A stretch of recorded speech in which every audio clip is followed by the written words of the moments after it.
It's time for Rabbi Minkowicz's Weekly Torah Lesson, a place where life's most difficult questions are answered. Here with his spiritual perspective and insight, Rabbi Minkowicz. Welcome to this week's Torah Lesson.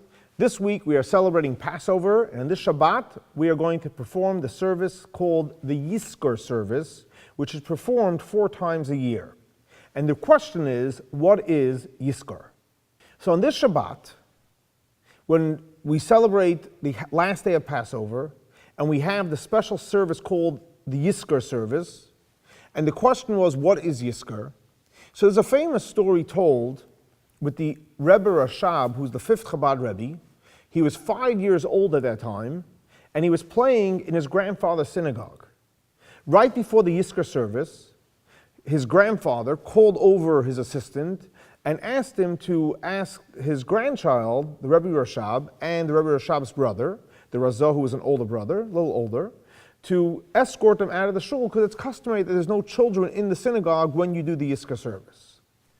After the Yizkor service, the Rebbe Rashab went to his father, the Rebbe Maharash, and said to him, "Dad, what is it, this Yizkor service, and why were we taken out of shul?"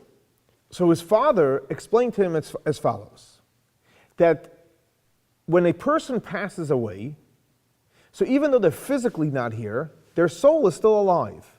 And from heaven, they are our advocates, and they pray for us, they intercede on our behalf with God, that God should give us all the wonderful things that we have.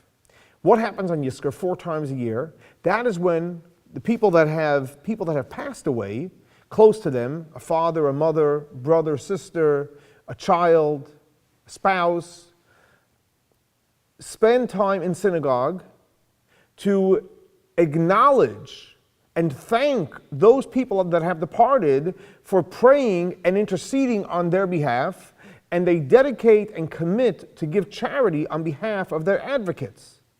And he continued to tell him that if you really merit and you refine yourself, you're able to communicate and see those that are departed. And the Rebbe Marash told his son that his grandfather, the one that asked him to leave the shul, actually saw and spoke to his mother that had passed away, his father-in-law, who was the previous Chabad Rebbe, and his grandfather, who was the Chabad Rebbe before that. So in other words, what is the Yizkor service? The Yizkor service is a time to connect with those that have passed away, that are there for us, interceding on our behalf, to thank them and mention their names for good things, and to dedicate and donate charity on their behalf. This week's Torah lesson is dedicated to the memory of Baruch ben Aryeh Leib and Shlomo Ben Yosef. May their souls be elevated by the Torah we are studying in their memory. Thanks so much for joining us for our weekly Torah lesson. For more information about classes, holidays observed, services, events, please visit our website.